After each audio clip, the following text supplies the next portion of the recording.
Welcome to another video tutorial. In this video, I want to talk you through how you could make a developer menu or a trainer for your game while you're developing it. So this wouldn't necessarily be something that you would have in the finished product when you release it, but this can be something that you can make use of while you're developing your game. Because obviously as the game gets bigger with more maps, more quests, more scripts, more properties, more values, etc., etc., etc., more items and everything, then the need to be able to very quickly test something very specific becomes more important. And obviously if you're having to constantly play through the game from beginning to end just to get to a particular point where you can just test something very quickly, that can get very tedious. So the means to be able to very quickly jump around your game, set things, change things, test things, becomes very, very important. So that's what I want to talk about in this video. I want to show you a developer menu that I prototyped, talk you through what this does. I'll go into game in a minute and show you the different things it does, and then I'll quickly show you the scripts that I've done for each of these functions so that you might want to make use of something like this. It's really just to show you, this isn't going to be so much a tutorial, although I will guide you through some of the process, but it's more just an ideas video, something you might want to entertain doing because it could be really useful. And if you do want to do it, here's how you could go about it. Here's one way you could go about it. So before we get into the widget editor and the scripts and things, let's go into the game and I'll show you the developer menu that I've created. So here we are in the game, and if I press the R key, this brings up my developer menu. Now, there could be lots of reasons why you want to test various different things. For example, God mode. Most people consider God mode to be like a cheat in a game when you have invincibility. But God mode is actually really useful when you're developing a game. That's fundamentally a lot of the reason why games have a God mode, is because when you're developing a game, you need a God mode sometimes because you want to test something, but enemies are constantly trying to kill you all the time. It can be very difficult to test something. For example, if you want to test whether a boss is working properly or something, but you keep being killed by the boss because the boss is trying to, boss is just being a typical boss. It's hard, it's difficult, it's trying to kill you, but you just want to test something very specific while this is happening. So there could be instances where you just want no damage to be caused to you, the player. So in this case, if I go over to this goblin, then just like normal, the goblin hits me and I start taking damage. My health is going down. So standard gameplay stuff. But if I bring up the developer menu and I click the God mode button, then now I have God mode on and my health is immediately restored back to full health. And if I go and stand by the goblin again, now my health isn't going anywhere. So if I need to test something without the worry of having all the enemies swarm me and kill me, then I can now turn on a God mode, and clicking it again turns it off. Okay. Another useful testing feature is the ability to just kill an entity. So this goblin, for example, has, I believe, either 10 or 20 health. I'm not sure without checking it, but it's got something like that. But if this was a boss that, let's say, had 100 HP, and it was also a difficult boss, it dealt a lot of damage, then if I wanted to very quickly test whether its on death script triggers properly, or the quest gets completed properly or something afterwards, then it can be a bit tedious to play the game normally just to get to the point where you've killed it, right? You just want to quickly test, does my script work? Or does my, does the process after killing the entity work? So sometimes it can be really useful to just create an ability to just immediately kill even the toughest enemy. So you click this button, it says click an NPC or enemy to kill. So you click it and it immediately kills that particular entity, okay, regardless of how much health it has, okay? So that's the kill entity. Then we have load map. This can be really useful when you load your game, you're in a particular map, this is your starting map, for example, but you want to test something in a map that you've just worked on, but you don't want to have to keep changing the startup script to keep changing which map you start on. So just have some ability once you're in your game to be able to bring up a developer menu like this, and then just type in the name of a map, and load that map. And now you're in a different map at a different starting point, and you can test whatever it is you wanted to test on this map. And then when you want to go back, be back in the map that you started on. Yep, that can be another useful thing. Give item could be something you want to use as well. So you could say, I want to test that this quest registers the fact that I've picked up the important item. Let's say that item was a banana. I need to check that I've, this script I want to test, just give me quickly one banana, right? So now I've got a single banana in my inventory. Or I could say, does the quest work when I check for, do I have 3 apples? So now I've got 3 apples, and I can now, go talk to my NPC or whatever that is checking or should be checking for 3 apples, that sort of thing. Okay, so give items is obviously a very useful thing to have as well.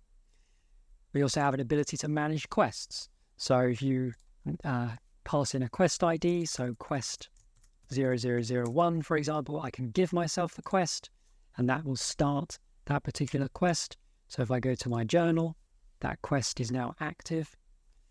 Or I could even go to manage quests. I could pass in the same quest ID, and if it's one that I've currently got active, I can complete the quest.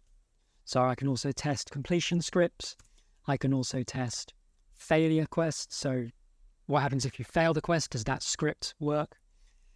This one just allows me to complete all the active ones. So if I've got multiple quests on the go, they can all be completed at once. And then the last thing on the menu, other than the console, is the ability to view and set global properties. So for example, we could set a global property. Let's say fruit. Let's set it to kiwi. We can click set, and that sets global property fruit, set it to kiwi. But we can also view fruit and see what's it set to. Fruit is set to kiwi. Okay. What if I set it to mango? I've now set it to mango. So if I now go back to globals and view it again, I can see it's set to mango. And that could be a Boolean. So quest 1 done could be, let's say it starts false. Here we bring up the menu again. Let's view it. Quest 1 done is currently false, but I want to test what happens when it's true. So I now set it to true and then go talk to the NPC that's supposed to check if it's true, that sort of thing. So you can use this to both view, but also set global properties. You could also make one, you could have a subsection of this. You could imagine moving these, all these elements further down.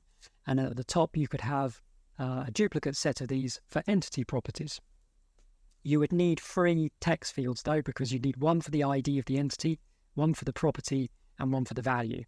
So you would need 3 text boxes for that. And then the only other thing left that I have here is the Open Console. If you refer to my last video I did, which was just a quick tip video on how to show a console, I'm basically reusing that process, but with this button. Now you can just click this button and it will show the console. Okay. So, because I thought it'd be useful to have in a developer menu, maybe you just want to bring up the console for something. So quickly test the print of something or whatever, or type a command like, display message or something. So that is the developer menu as I've built it at the moment. And obviously you could have other things. You could execute scripts. You could have an execute script button, and then it could bring up a text field like this. You give it the name of the script, and then you click execute script, and it would run that script if you wanted to test one of your scripts was working. You could have a spawn object button. You would click it, and then you would type in the model, the object that you want to spawn, and then you'd click spawn object, and then it would be a request coordinate to click a tile, and it would spawn that enemy or spawn that model, whatever you want to do. So lots of, ways you could expand on this developer menu. This is really just to sort of show you the idea, the concept, and show you, the sort of tip of the iceberg, if you will. Obviously, something like this takes a little bit of time to implement. This probably took me about an afternoon to put together, making all the layouts, making all the scripts for all these buttons. But the beautiful thing is once it's done, then you can make use of it while you're developing the game. So as your game gets bigger and bigger and bigger, these sort of functions are going to be intrinsically useful. The ability to have God mode, the ability to kill something to quickly test its script triggers when it dies, the ability to load a map and jump around your maps, the ability to give yourself items, the ability to... Obviously, you can do all of these things in the console, right? But the point of putting it in a widget is to just make it a bit more user-friendly, give you a quick way of just, not having to type load map, comma, you just type the map name and press load map and it will do it. So it's just a much more user-friendly, making the process of testing your games for you as the developer more streamlined. Let's go over how to make these things. Now, I'm not going to actually do any scripting or any creating in this video because it would take too long to actually walk through this from beginning to end. So what I'm actually going to do is just explain how I did these things, showing you, but you'll see on the screen all the scripts and things. So if you want to, take screenshots or something so you can copy the code, feel free to do so. And I will, of course, explain what the code is doing so you can at least make a little bit of sense of it. But if you're already very familiar with Boxite and things by now, then you should already be pretty. Me just showing the code should almost be enough. But if you do want to understand a little bit more about these things, I will explain very quickly each script as well. But just to explain the widget part first of all, so I have, I think, a total of 4 or 5 widgets. This is the main one that gets revealed when you press the key on the keyboard. So in my game configuration, I have an input binding, which is the R key, which toggles this widget. So the DM, the debug menu, or the developer menu, this comes up when I press the R key, okay? And then I have 1, 2, 3, 4 sub-menus off of this. So if you click the load map one, then this pops out. So it makes it look like this has popped out from the side, but really it's just hiding the main widget and showing this one instead. And then that's the same for if you open the give item one, or you open the property one, or the quest one. Okay, I've realized I didn't update the button on that. That should be globals. Really do that. So that's the widget stuff. So hopefully, if you're already familiar with this, isn't necessarily going to be a tutorial on UI design or widgets. It's really just to show you what you could do with widgets if you wanted to create a developer menu. So just to quickly show you how I've set these up. I also have a couple of log window separate widgets that pop up in the top left corner. Typically where you'd have log message appear, I decided rather than use log message, I would use my own widgets. It just looked a lot nicer. So, for example, when you put God mode on, this is the one that appears in the very top left that says God mode on. So this text gets replaced. In fact, that doesn't even need to be in there. This text gets replaced with God mode on via the script that opens this widget. And this other one is for the longer notifications, like if there's any errors, for example. So if I press R, for example, I go to load map and I type a map that I know doesn't exist, like map 703, and I click load map, then this comes up, map 703 not found. Or if I try and give myself an item that I know I don't have, like a ukulele, let's say I want 3 of them, it's going to come back and say item ukulele not found. Or if I try and set a property without filling anything in, please fill in both a property name and a value. So this notification that pops up here, that's one of my log message widgets. And then the smaller one is used by God mode. This comes up here with God mode on, and this one stays on while God mode is on. And then when you turn it off, it toggles it off. And likewise, I use it with kill entity as well, just to let you know that there's a process happening. You need to click an NPC or enemy to kill it. And then once you've clicked it, this changes to say the model that you killed. So these two log windows are, again, completely optional. All of this is completely optional. I'm just showing you how I did it. But this is the two windows that sort of pop up depending on the length of the message required. So with that said, let's quickly go into each of these scripts. As I say, I'll just very quickly, briefly walk you through the code for each one. So if you wanted a God mode for your game, let me show you how I achieved that. Let's open dev God mode. So that's this script here, dev GM. We open this. So very simply, I have a global property that starts false for God mode. So in your game configuration, make sure you have a global property for your God mode that starts false. And so because it starts false at the beginning, we can check if it's false, which it will be.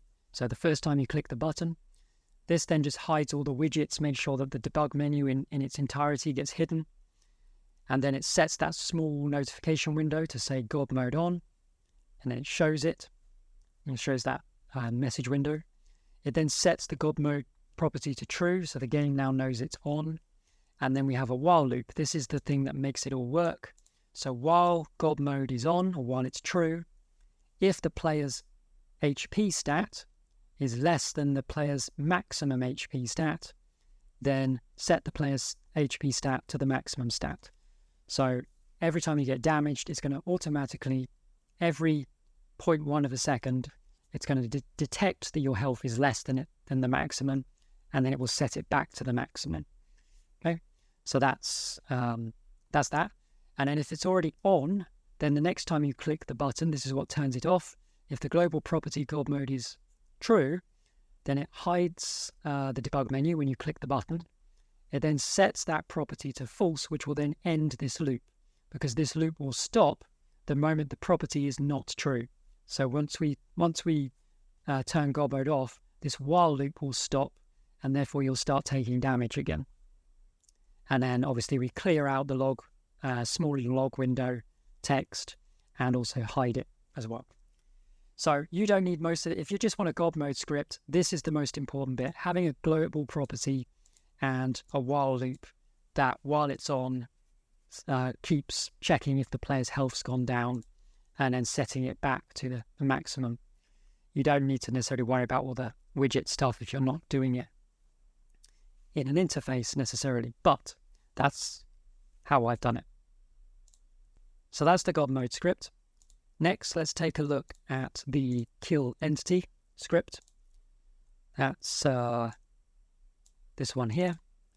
So this is a simple request entity. If you've used request entity before, if you go to documentation and type in request entity, it gives you this example function. So copy and paste that into your script. But the only thing you need to change in this case is, instead of checking for object and validating it on an object, we want to validate it on a character. So the only thing we can kill is therefore a character. Again, hide all the menu related stuff, so it goes back to the game. Then I populate my other log message with the click at NPC or enemy to kill message, show that widget. And then here's the important bit. We store the request entity that we click on into this local variable. So we click a enemy or whatever, and it gets stored in here. And then the next thing I do is I also grab the model specifically in a separate variable. So that's the model that's the entity we click on, but specifically its model gets stored in here. And then the next thing is the damage entity. This is what kills the enemy. So we're going to damage the entity we click on by its health. So however much health it has, we're going to do that much damage to it.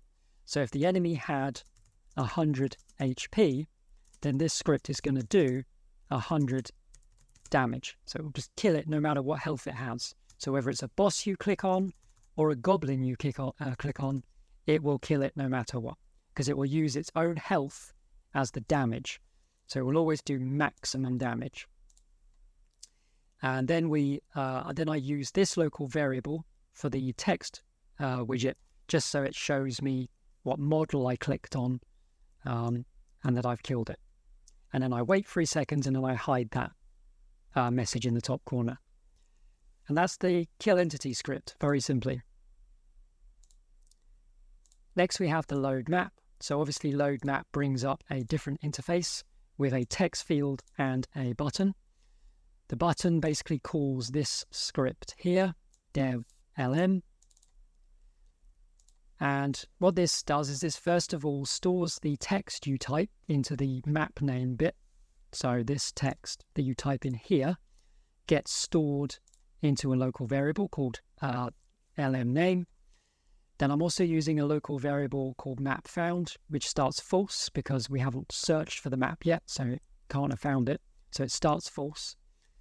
Then I'm just checking that you've at least typed something. So as long as the text that it brings back is not nothing, then it's going to for loop through a JSON file. And I'll just quickly open that up so you can see it.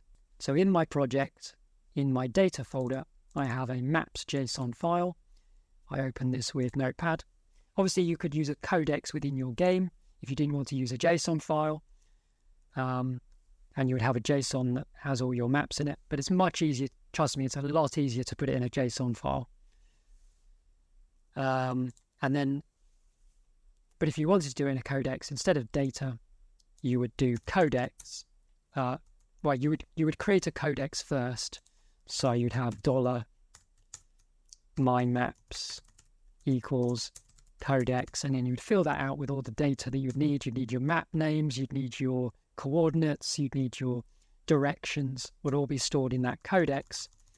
And then your for loop would be for lm in $mymaps, and then that would loop through that codex.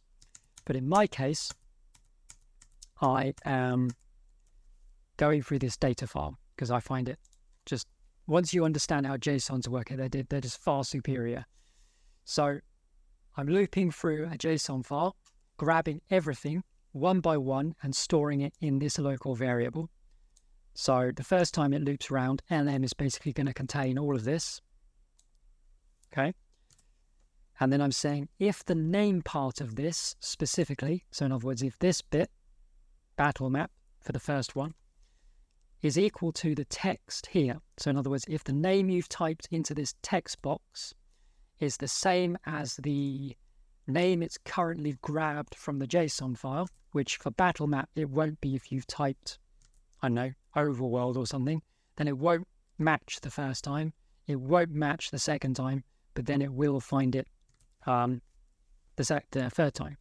When it finds it, if it finds it, then it also grabs the coordinates and stores them in this variable, and also grabs the facing.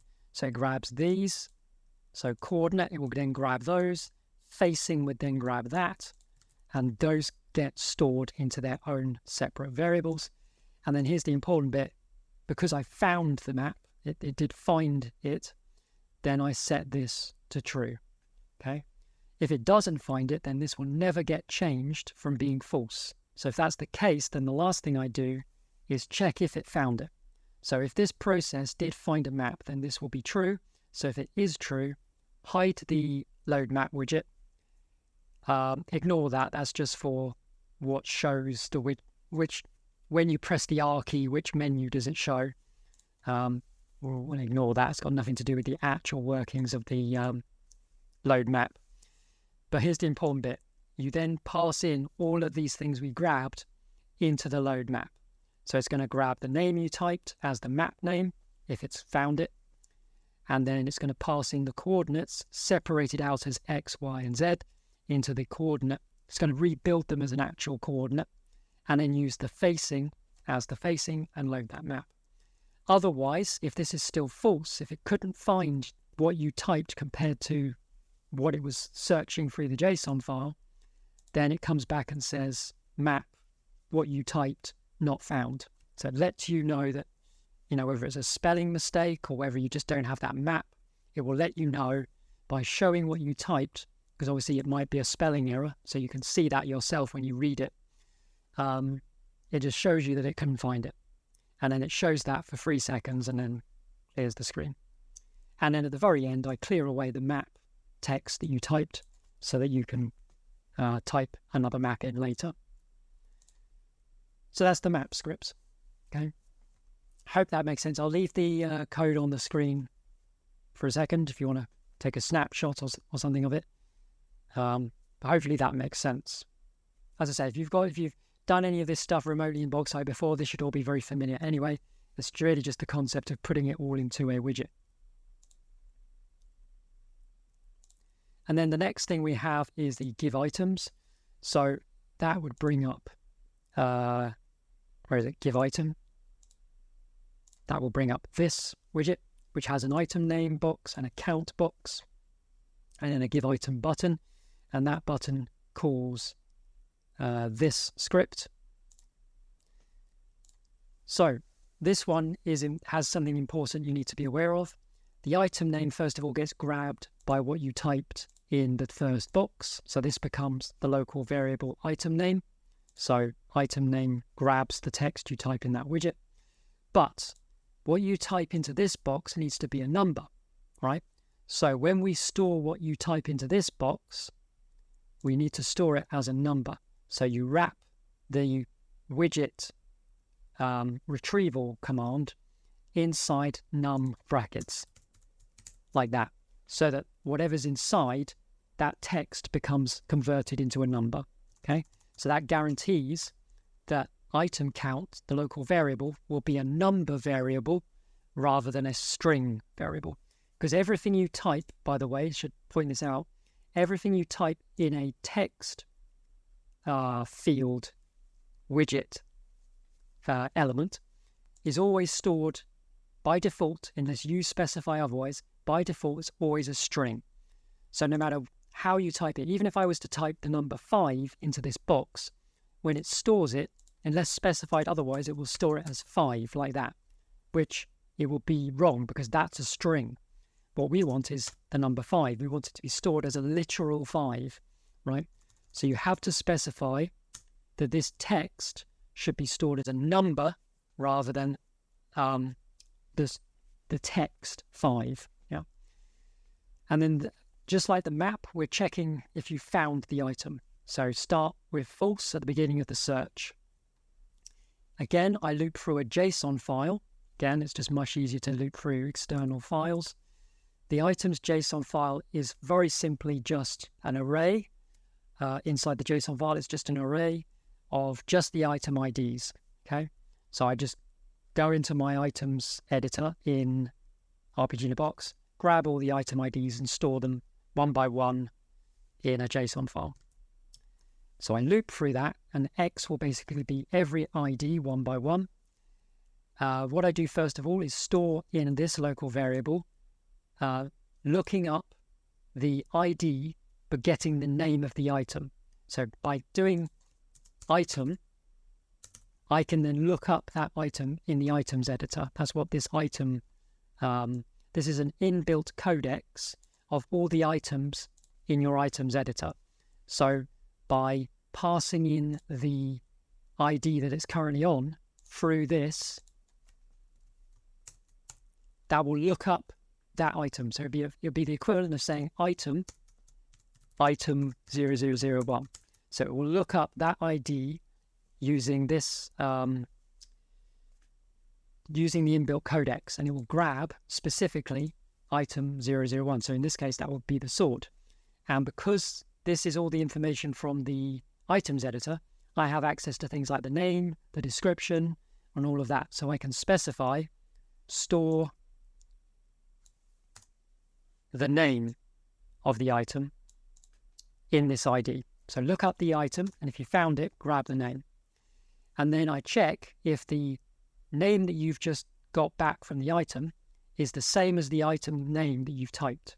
So this just allows you to type the name of the item rather than the ID in your menu, rather than having to remember what your IDs are, you can just type the name of the item and your script will do all the work for you. It will look up the ID, check the name against the name you've typed, and if it finds it, then it gives you the item ID that it's currently on and the count that you typed, because that will now be a number.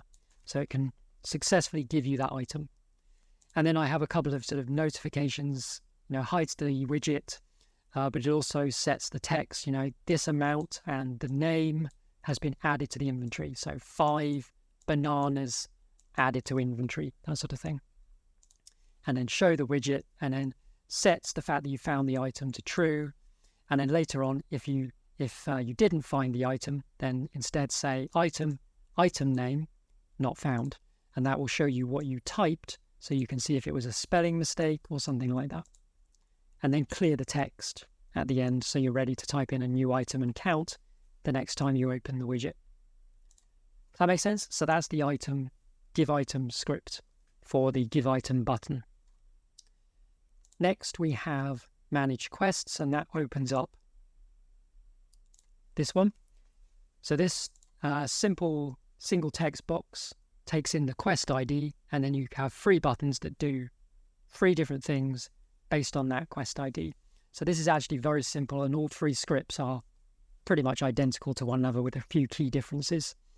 So the first one, which is give quest, this just stores the text you type into this local variable as the ID, checks it's not empty, and as long as it's not empty, we're going to store this process. Just make sure that it is a valid quest. So I'm going to take the ID that you've typed and grab the actual valid quest from the quests codex. So by, go back to the script. So by looking it up, by passing it through to, again, just like the items, the inbuilt quest editor codex, I can check if the ID you've typed returns a valid quest. If it doesn't, then this will be null, because it won't have found a valid quest, in which case, if this then is null, then obviously this will be the text that comes back and says, quest 005 could not be found. Lets you know, that a quest with that ID doesn't exist. If it's not null, then give quest and then the quest ID that you typed. And then I can pass in using the inbuilt quest codex variable. I can grab the name of the ID you typed, and that's how I'm able to get the title of the quest to appear in the log window when it says that quest has started. And then the failure and complete quests are almost identical to this. The only difference is instead of give quest, it's complete quest and fail quest, and started is either completed or failed. Other than that, the rest of this is the same. It will tell you it can't be found if you typed in quest 0010 or whatever and said try and complete it. If it can't find it, then it will tell you it can't be found. And then it clears out the quest text. Does that make sense? Happy with that? That's the give quest, complete quest, and fail quest scripts. And then I do have the clear all button. I'll show you that as well, the complete active, if you want to know how to do that. Go to clear quests. All I'm basically doing is I'm for looping through all of the player.quests. This is an inbuilt codex array. Quests is an inbuilt array on the player that stores all your active quests. So I'm basically looping through, and for every ID in the player quests array, I'm just completing it. So that way it just completes everything you've already been assigned, and that will complete all active quests. And then again, just notify you that's happened, hide the widget, and all of that. Very simple script for that. Right, now we get to the, funnily enough, the more complicated one, which is the global properties one. So we have a property field and a value field, 2 buttons, view and set. Okay, the view one, very simply, let's load the view property script.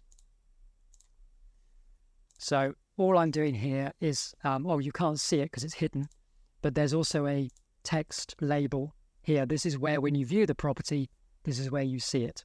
I was originally going to have it as a notification in the top corner using the log window, but I then decided it'd be better to just have it here while you're looking at all of this stuff, to have your eyes in one spot without having to move your eyes to somewhere else to see what the property is. And then I can leave it on the screen while you're viewing it. So I put the view property section here. And then the code is, first of all, store the property name that you type in here in a local variable. So that text gets stored into the property name variable. And then if global property and then the name you type is not null, so if it can find that global property, then it will set the text of that hidden text field. Well, it's not hidden, but it just doesn't have any text in it. So it will now populate that text. And then I'm using color formatting just to differentiate between the property name and the value. I just thought it'd be a nice way to display it. So this is green for the property name, and then I set it to red and then I show the actual property itself. So global property, and then the name you type, that will show the value. So that will be in red. If it was null, then I specifically set the text to green, take the property name that you typed, but then I hand code it to do a red text null. Because by default, if a global property is null, you don't actually see null in the text field, you just see blank. I'll show you that at the end of talking about properties. I'll quickly jump into the game and show what that looks like. But that's the view property script. So really very simply, you're just looking up the property name that you typed and showing it in the widget, in the text label. So if I type a property name that doesn't have a anything set, so I don't know, music, let's say, and I view that, then it will come back as null. But if I didn't specify that it should come back as null, then it would just be blank. So just say music in green with a colon, but then nothing else. So you wouldn't know if it was set to nothing or just, or it doesn't exist. So by checking if it is null and then specifying that the value, the text null should be put into the text label, it just clarifies that this is null at the moment. There is no music variable. Okay. However, the more complicated one is actually the set property.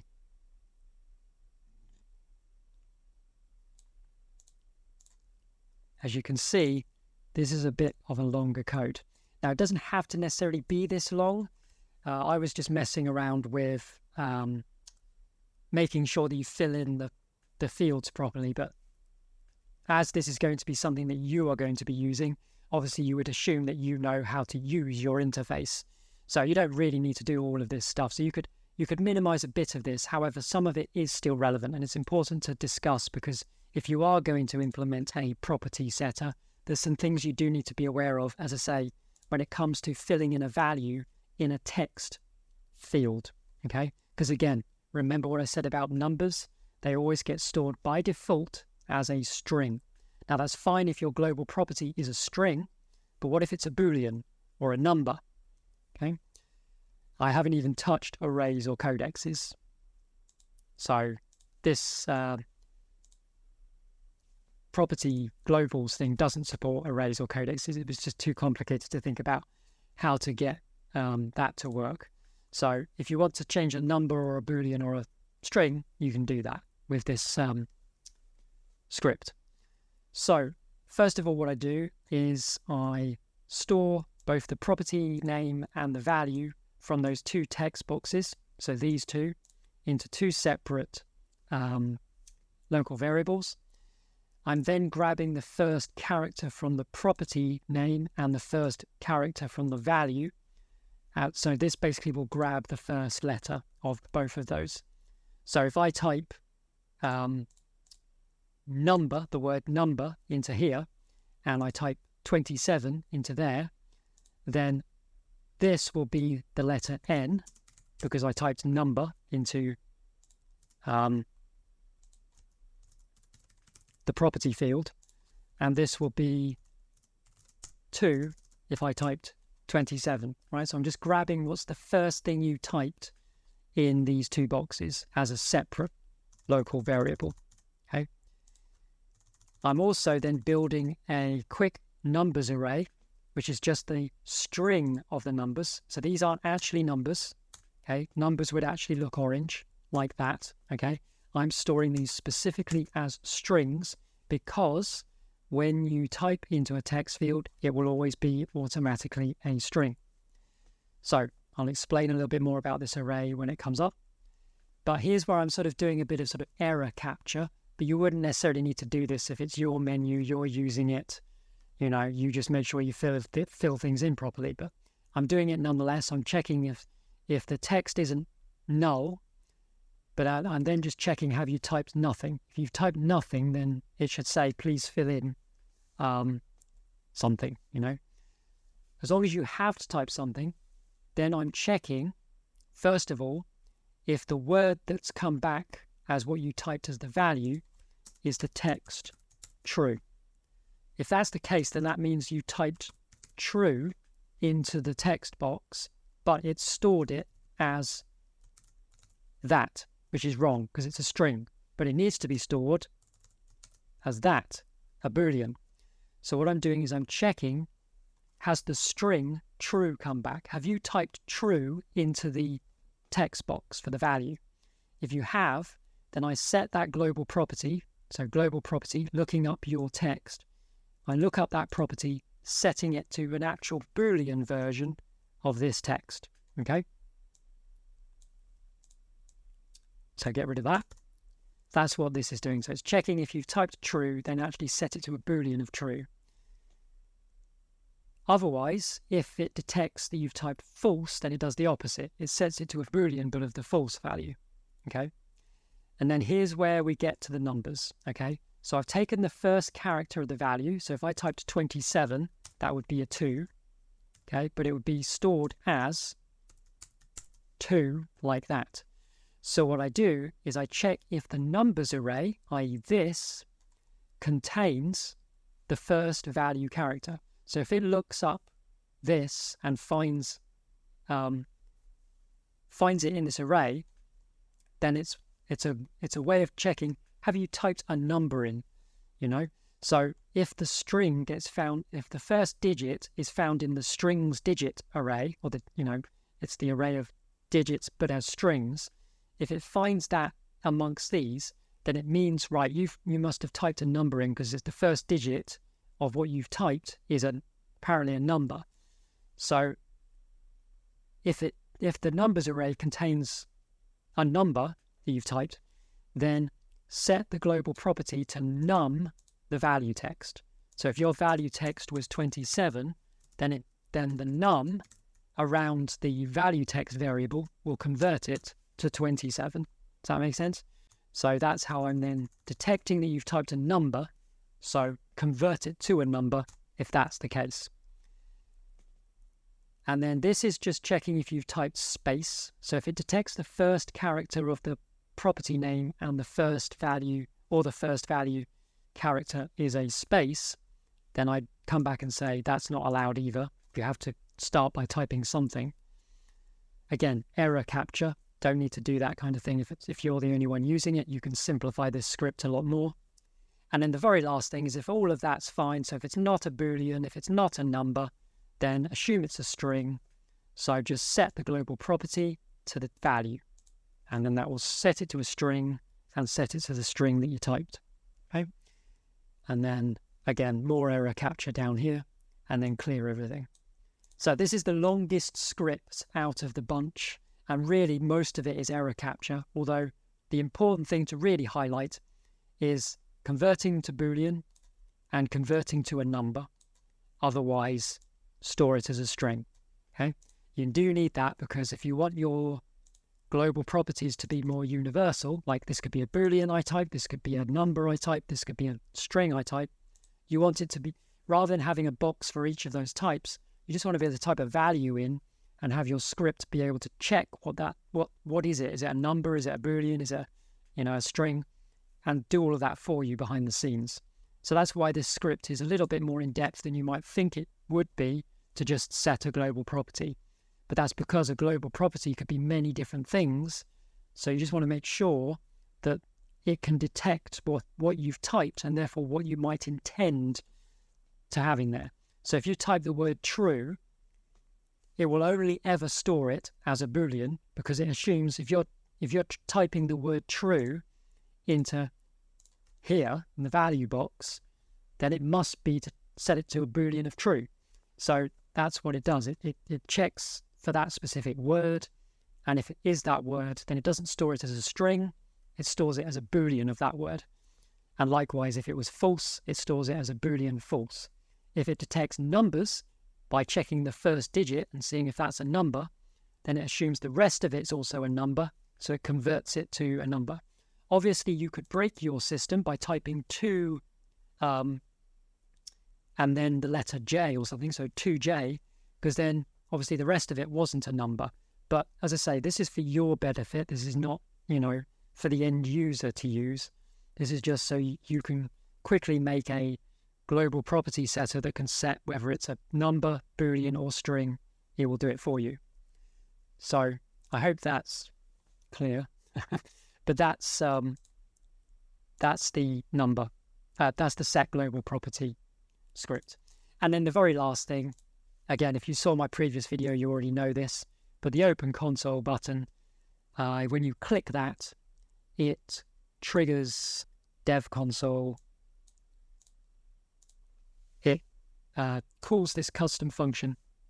And if we go to my global functions tab, it just executes a script that doesn't exist, which then errors and brings down the console. Again, refer to my previous video on the console to learn a little bit more about that sneaky little trick. But yeah, so that is the debug menu, the developer menu. And as I say, you could expand upon this and have as many options as you want, but it's really just to give you an idea of what you could do with something like this and to just sort of walk you through how I went about it. So hopefully this video has been useful. Obviously, once you've finished with your game and you're ready to release it, what you can then do is go to your input bindings, scroll down to where you have your key, in my case R, toggle widget, and then just delete it. So now there's no way to bring this menu up for your players, right? So they can't use this to then cheat. Or you might want to leave it in there as a sort of hidden cheat menu. It's entirely up to you how you handle this. It's also up to you what options you have, because obviously every developer menu will be personalized. It's up to you to decide if a menu like this would be useful for you, and if it will be useful for you, what certain features you'll find most useful. You might not find a kill entity button useful at all, but maybe it will. So it's up to you to sort of customize one to your own needs. But I just thought I would at least show the idea, the concept. You might find something like this useful, and you might not have considered to do something like this. So that's why I sort of thought I'd do this video. And as I say, while it might seem like you're taking time away from actually developing your game just to make a menu, doesn't take that long to throw together, especially if you're pretty fluent in code. And once it's made, so it's something you only make once, and then you can use it for the entirety of your game development. No matter what maps you add, this button you'll always be able to type the next map into this box, as long as you add it to the JSON file. As long as your items list is up to date and your load map list's up to date, no matter how many quests you add and build, this menu will just automatically grow with your game.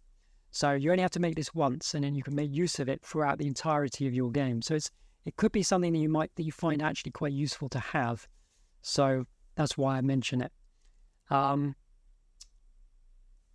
was one last thing I was going to mention. But yeah, so deleting the input binding, you also might choose to delete the menu as well. You could delete the widgets and delete the scripts before you export your project. However, I would say maybe don't do that, because if you later decide, actually, I want to release an update to my game, I want to add a bit more to it, another level or another episode or chapter to it or something, then you might need to create the whole developer menu again, just so you can start testing things again. So if you leave the developer menu in there but just inactive, so your players can't open it, then there's no reason that it should actually interfere with the final product. Because if they can't open the widget, then they can't run any of these scripts. And unless they know the names of the scripts, but also not only that, even if they knew the name of the scripts, they couldn't open the console to execute those scripts. So there's really no need to delete the widget when you're finished with it, just as long as it's not openable by a keyboard press. So just make sure that any key you had bound to it to open it, just make sure you delete it when you're done. Anyway, so that will wrap up this video on the developer menu. Hope you found it interesting. And if it's useful, then fantastic. If you have any questions, obviously feel free as usual to reach out on the Discord. I'm happy to discuss any of the scripts I'm using, or how I went about making the widget. If you have any questions about this, feel free, as I say, to post on the Discord. But for now, that will wrap up this video. Thanks for watching.